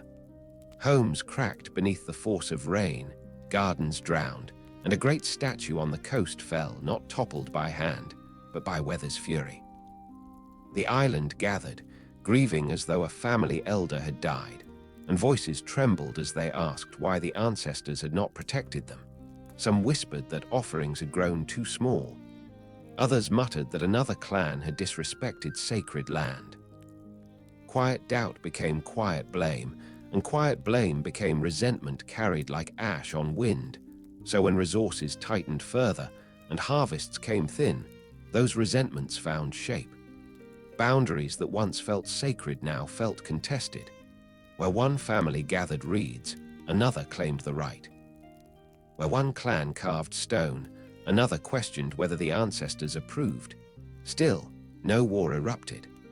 Rapa Nui did not break in a moment, but competition sharpened into rivalry, rivalry into suspicion. Some clans pulled more rope for their own statues, shaping higher platforms, wider ahu. Others looked on with bitterness simmering beneath the stillness required by tradition. Then came the moment no one wished, yet many feared. A statue, tall, proud, beloved, fell not from wind or neglect, but by hand. Not by loud battle, but by quiet act in night. A rope cut, a base weakened. A giant face struck earth, grass rising in a gasp around it. In morning light, villagers gathered in stunned silence. Children cried. Elders bowed in grief. Chiefs stood pale, unable to speak what all understood. Someone among them had toppled their ancestor, not outsiders, not storm, but one of their own. It did not happen only once. It happened again. Here a statue broken at neck, there another laid gently but firmly into earth, not shattered but silenced. Each act carried weight heavier than stone, each toppling like a breath taken away from the island's heart. Some claimed it was anger. Others said necessity. Resources must not go to statues while children hungered. A few believed the ancestors themselves had fallen from shame, but none knew for certain, and uncertainty fed fear the way fire feeds shadow. Clans guarded their platforms in dusk and dawn, standing watch where once only devotion had stood. Songs still rose, but trembled. Hands that once carved now clenched. Trust, once plentiful as palms, now scattered like dry leaves across barren hillside. And above it all, the Moai that remained upright watched in unblinking silence, guardians over a people who loved them so deeply that they had begun to break under the weight of that devotion. Yet even in this turning of spirit, there remained tenderness. Mothers still carried infants beneath soft cloaks. Elders still traced genealogy in sand, reminding children who they were. Farmers still tended soil with care, whispering prayers into wind. Fishermen still lifted nets with gratitude for each glimmering catch. The island was not lost. The people were not cruel. They were simply human, bound by faith, bound by pride, bound by a world too small for both hope and strain to grow unchecked. One evening, as sun lowered into crimson sea, a single Moai cast its shadow across an empty village path. A child stood before it, tiny against stone, and placed a pebble at its base, a gift no larger than a heartbeat. The statue did not move. The wind did not speak. But in that gesture lived the truth of Rapa Nui. Even as the world wavered, love for the ancestors never died. It only hurt. And soon, hurt would shape destiny more than devotion once had. The island had begun to soften beneath weight, not only of hunger and strain, but of memory stretched thin. The great statues still watched from their sacred platforms, but beneath their gaze, the world had changed. Gardens bore less fruit. Winds carried more dust. Footpaths once worn by generations of steady purpose now held the uneasy imprint of weary feet. Yet life did not end. Rapa Nui breathed still, and as one way of life strained beneath time's slow pressure, another began to stir, born not from forgetting, but from necessity, imagination, and the human need to find meaning even in the shadow of change. In the hush after the toppling of statues, a new energy moved among clans, quiet at first, then growing voice by voice like surf gathering strength. The Birdman ritual, once small and symbolic, began to rise in prominence. Unlike the Moai, it did not anchor power in stone but in living contest, in season and cycle, in triumph earned by breath and bone rather than by the weight of carved ancestry. On the cliffs of Orongo, where the world dropped sharply into roaring sea, men gathered to test fate against the elements. The first light of dawn touched their backs as they gazed toward Motu Nui, a small island jagged against horizon, where sooty terns nested in vast chorus of wings. The ritual demanded courage, cunning, devotion. One would dive from the cliffs, swim through churning water, reach the island, and wait for the first egg of the season. Whoever returned with it, unbroken, would become Tangata Manu, the Birdman, and his clan would hold power not through stone, but through the proof of endurance and sacred favor. It was a different kind of worship, less anchored to past, more bound to moment. Less about lineage, more about trial and breath. And as Moai lay silent where they had fallen, this ritual offered a living fire, something that moved and risked and bled. People gathered not to lift stone, but to watch bodies leap from cliff, strike water, disappear beneath foam, rise again in struggle and triumph. Women sang from the edge of earth, voices carried by wind across waves. Elders carved signs and prayed not to stone, but to sky and wing. Feathers adorned sacred houses. Spears glimmered in sunlight. The ritual pulsed with life, dangerous and sacred, fierce and hopeful. Where once the ancestors stood rooted in earth, now power moved like bird flight, unpredictable, glorious, alive. But even as this new breath filled the island's lungs, a shadow approached from horizon, a shape unknown, silent at first, then rising against the blue like omen carved into wind. Canoes had always marked arrival, bringing life across ocean's cradle. But this vessel bore not outrigger or woven sail. It loomed tall with wooden ribs and billowing cloth, cutting water with purpose foreign to island eyes. The first European ship arrived without roar or thunder, simply appearing like a dream or a warning, its masts spearing sky like trees raised from sea itself. People gathered at the shore, eyes wide, hearts uncertain. Elders whispered of distant worlds spoken only in legend. Priests watched with breath held, unsure if spirits guided the vessel, or if fate had turned its eye toward Rapa Nui. When strangers stepped upon the shore, pale of skin, wrapped in cloth unlike bark or feather, carrying metal that glinted sharper than obsidian, the island inhaled sharply, like a drum skin struck for the first time in generations. They came not with chance, but with voices loud and unfamiliar. They came not seeking blessings, but seeking knowledge, trade, curiosity, perhaps dominion. Island hands reached out in cautious greeting, foreign hands extended in return. Gifts exchanged, shells for trinkets, foods for tools. Children watched, bewildered and awed. But curiosity holds danger, and contact carries shadow. With these newcomers came ideas not born from the island's soil, words of land not bound to ancestor, power not rooted in ritual, faith drawn from distant book rather than wind, sea, and stone. And more than ideas came illness, invisible, silent, fierce. Fevers whispered through the island like ghosts. Families who once stood unbroken felt weakness settle in bones, in breath, in hearts. Fear spread not like flame, but like cold creeping under cloak, slow, suffocating, hard to see. The Moai that still stood watched, but their silence felt different now, not protective but mournful. The birdman ritual continued, but its cry no longer drowned worry. Some asked why ancestors did not shield them. Others wondered if ancestors wept for a world shifting beyond their reach. More ships came, not always in peace. Traders sought labor, raiders sought bodies. Men were taken from shores, marched aboard vessels never to return. Entire families vanished like footprints washed by sudden tide. The island shrank not in land, but in spirit. Voices fewer, chants thinner, hands missing from canoes and fields. Still, life clung on. The people adapted once more as they always had.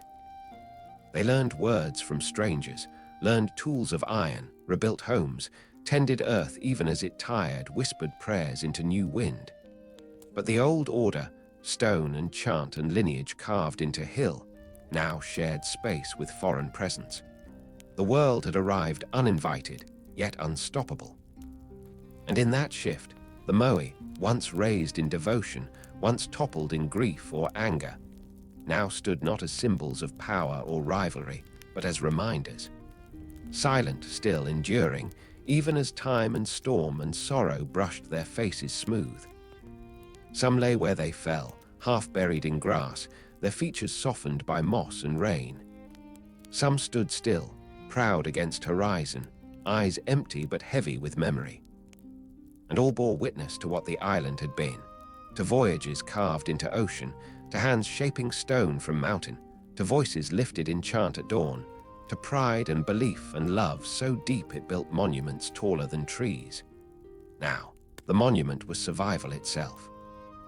With fewer voices, fewer trees, fewer chants, but not fewer hearts, never fewer hearts. Rapa Nui endured not because stone stood or fell, but because its people breathed, adapted, remembered. They had crossed the world's largest ocean. They had raised gods from earth.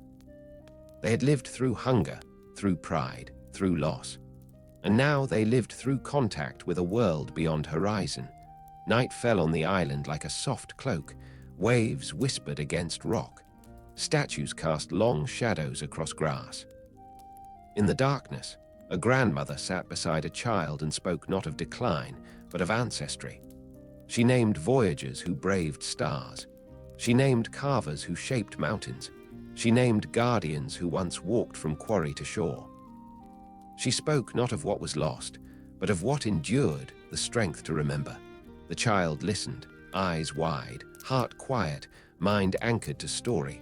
Tomorrow, more ships might come. Tomorrow, new words might shape the island. Tomorrow, the wind might carry chants in foreign tongue. But tonight, beneath timeless sky, the memory of Rapa Nui lived unbroken. Not in stone alone, but in breath, in story, in love. For the soul of a people does not vanish when statues fall. It moves, like canoe across sea, like bird across wind, like prayer whispered through generations. And long after first contact and final sorrow, long after storms and strangers and silence, the island still remembers. The people still endure. The ancestors still watch. Not always from platforms of stone, but from hearts that never forgot who first crossed the ocean, who shaped land into sacred home, who carved devotion into mountain, who survived even when the world changed around them. This, too, is monument, not of rock, but of spirit, unbroken, unyielding. Eternal as tide.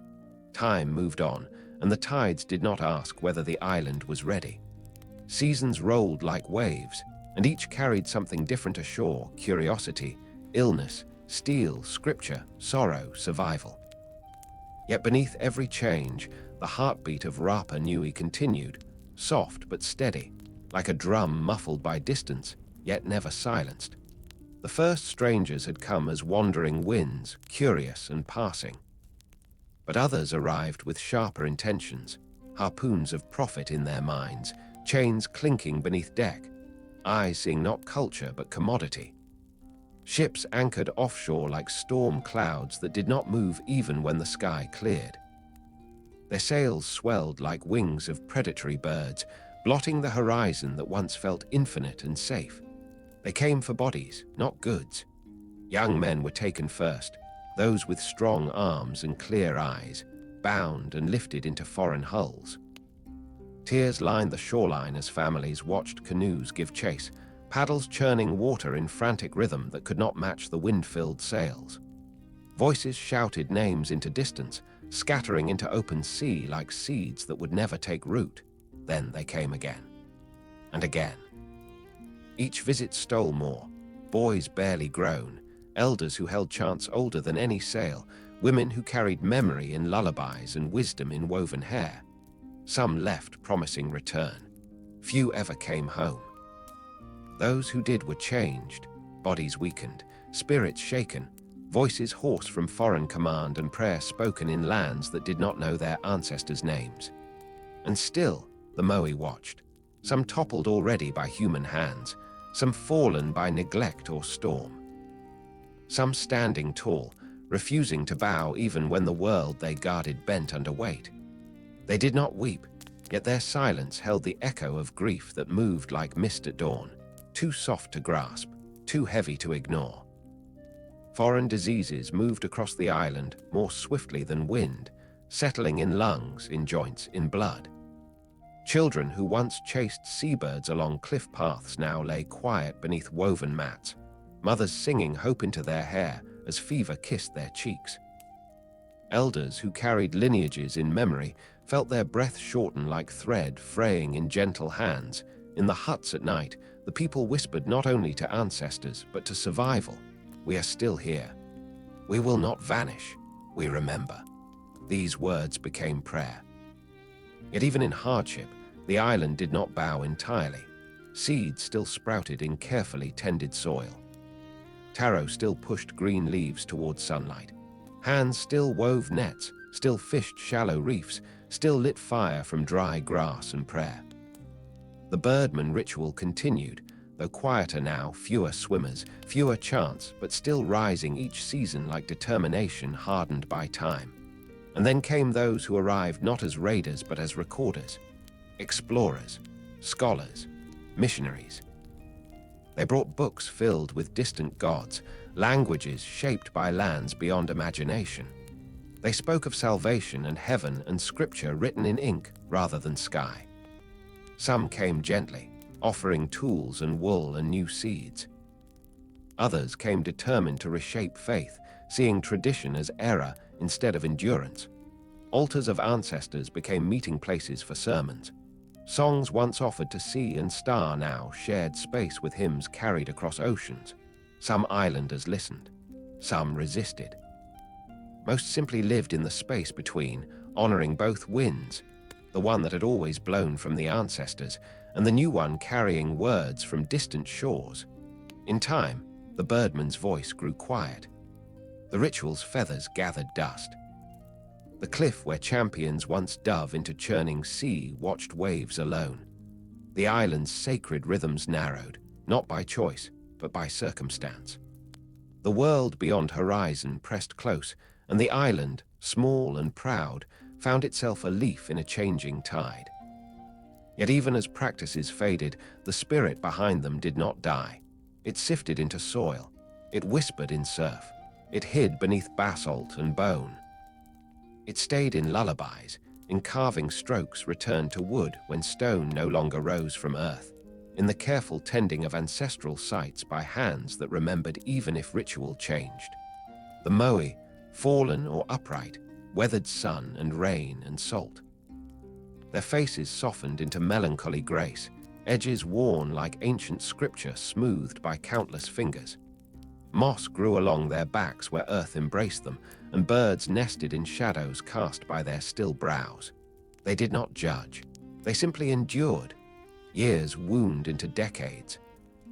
Foreign powers claimed, abandoned, reclaimed the island. Land boundaries were drawn, farms expanded, sheep grazed where gardens once lined valleys, fences cut across land that once knew only invisible borders shaped by ancestry. A new world pressed itself into soil that had always belonged to spirit. But even then, even when footsteps changed, when language shifted, when songs mingled with new hymns, the quiet force of Rapa Nui memory held on. Grandmothers still spoke names of navigators under breath. Elders still pressed palms to stone when no one watched. Children still felt eyes of Moai on their backs as they played near platforms overgrown by grass. And young men, though they no longer swam for bird eggs, still felt pride rise in their chests when the wind swept from the sea at dawn, reminding them they were born of voyagers who outran horizon. The island did not forget itself. It rested. It remembered quietly. One evening, long after the first foreign sails had cut into the horizon, a lone boy sat at the foot of a fallen Moai. He did not know the chants once spoken here. He did not know every name carved in time, but he placed his hand upon the statue's weathered cheek and closed his eyes. In his breath lived all that had come before: stone, voyage, prayer, grief, endurance. He whispered nothing. He did not need to. The Moai did not rise. The sky did not open. No ancestral voice broke the air. But the wind shifted, gentle, soft, warm, wrapping the boy's shoulders like a grandmother placing a cloak across her child's back. And that was enough. In that quiet moment, the past lived again. Not in temples or ceremony, but in belonging. The island had changed. The world had changed. But the spirit beneath both remained steady as tide. For Rapa Nui is not simply stone or soil. It is memory. It is survival. It is the stubborn, sacred breath of a people who refused to disappear. And even when silence held the land, the ancestors stood in hills in wind in the beating hearts of those who remained. The island slept, yes, but sleep is not the same as ending. It is the pause before memory rises again. And in the soft hush of a Pacific night, Rapa Nui dreamed and waited to wake once more. There are places in the world where time walks slowly, barefoot upon the earth, leaving prints too soft for hurried eyes to notice. Rapa Nui is such a place. An island held like a precious bead in the palm of the Pacific, wrapped in wind, brushed by salt, breathed upon by centuries that came and went like quiet tides against sleeping stone. Here, memory has weight and shape. It rises from grassy slopes and volcanic dust, from the cradle of Rano Raraku, where dreams once took form beneath the echo of chisels and prayer. It stands in silence upon coastal plains, gazing inland with eyes once filled by coral and reverence, watching as generations lived, loved, labored, and let go. And even when some fell, their faces turned to earth, their dignity did not fade. It only changed shape, like water shifting form but never essence. The world beyond the waves has long turned and turned again. Empires rising, stars charted, machines born, borders drawn and redrawn. But on this island, time moves not by force but by breath. Grass bends slowly. Clouds drift unhurried. Waves repeat themselves as though whispering a story told for 1,000 years, yet never finishing the final line. Once, the island sang with the sounds of chisels striking volcanic flesh. Voices lifted in chant. Rope creaked beneath sacred strain. Moai rose, one after another, like prayers made from earth. Ancestors returned as guardians, quiet as dawn, sure as tide. They faced not the endless water, but the beating hearts of the living, reminding all who walked beneath their shadows that life is a bridge between yesterday and tomorrow. Then the island strained under hunger, and pride sharpened into grief. Stone fell, not by nature alone, but by human hand. Yet even in breaking, devotion did not shatter. It softened, became humble, became memory carried in silence instead of monument. For love does not disappear when form is lost. It only seeks new chambers in which to rest. Later came sails upon the horizon, and footsteps unfamiliar upon ancient soil. Winds from other lands carried new names for gods, new wounds, new hope, and new silence. The island endured these as it had endured storms and famine, not by force but by patience. Its people bent without breaking. When songs faded from cliffs, they found refuge in whispers at night. When rituals grew quiet, their meaning hid within the simplest motions: a hand laid on stone, a child taught the direction of ancestral winds, elders tracing constellation paths as though reading scripture in sky. Now, if one stands upon the island at twilight, when the air holds the hush between day and night, when seabirds fall quiet and only the ocean breathes, one may feel the world folding softly around them, as though wrapping memory in arms of dusk. The Moai remain. Some upright, watching the villages that once were, the ones that yet remain, and the ones that will come. Others lie in gentle repose, cradled by earth, half consumed by moss and vine, as though resting beneath a blanket woven by time itself. They no longer need height to hold presence. Even fallen, they carry centuries in their stillness. Even broken, they speak of belonging. Stand near them long enough, and the world begins to soften. Wind touches skin like ancestral breath. Grass shifts with whispers of stories not recorded in book or stone, but in the shape of land and the pulse beneath its soil. Horizon stretches wide and quiet. Stars gather above like ancient voyagers returning to guide, just as they once guided the canoes that cut across ocean's skin to bring the first souls here. Nothing rises loudly here. Nothing ends abruptly. Everything turns slow, like a page turned by a careful hand, like dawn unfolding across the edge of sea. This is not a place of tragedy, nor triumph alone. It is a place of truth, that all things rise, all things fall, and all things remembered live forever in the gentle spaces between wind and stone. The statues do not speak, yet they say enough. They tell of faith carved into rock, of oceans crossed without hesitation, of pride, of sorrow, of endurance that humbles mountains. They tell us that a people does not vanish when hardship comes. It transforms.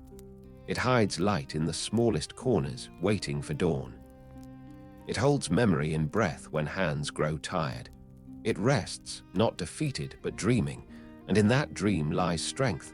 Walk along the shore at dusk and listen. The waves do not crash here, they sigh. The palms, those few that returned through careful tending, sway like elders nodding in recognition. The earth feels warm beneath bare feet, as though it holds the heat of every footstep that walked before. The Moai watch, unmoving yet alive, guardians not only of land but of feeling, the deep knowing that we are part of a story not measured by walls or crowns, but by patience, reverence, and the quiet courage to remember. For long after monuments fall, long after ships sail away, long after chants fade from cliff and wind steals words from lips, what remains is not stone or song alone, but presence. The presence of ancestors who shaped a world with hands and breath and devotion. The presence of memory held in silence. The presence of land that bore witness to faith deeper than oceans. Rapa Nui rests now in gentleness, not defeat. Its guardians rise from earth or lie among grass, but they do not sleep. They simply watch as they always have, with calm, with patience, with eyes that once opened to see not the horizon, but the hearts that beat beneath them. And in their still gaze, there is a truth as soft as evening tide. A people cannot be erased if the land remembers their footsteps. A memory cannot die if it has been carved into the bones of earth. A story cannot end if someone still listens, still breathes, still dreams beside ancient stone. Rapa Nui endures, not loud, not broken, but quiet, resilient, eternal beneath the endless sky. And the statues, whether standing or resting, remain as they were always meant to be, windows into a world built not from conquest, but from devotion, witnesses to a people who crossed the sea guided by stars and faith, silent guardians of time, holding stillness as sacred, holding memory as truth. In the hush of night, when moonlight rests upon their features, they seem almost to breathe, not because they stir, but because the land beneath them still remembers how to love. And love, patient, ancient, and enduring, is the greatest monument of all, who taught stone to remember, who lifted silence into the shape of ancestors. On an island carved by wind and spirit, the statues still watch and wait for us to understand.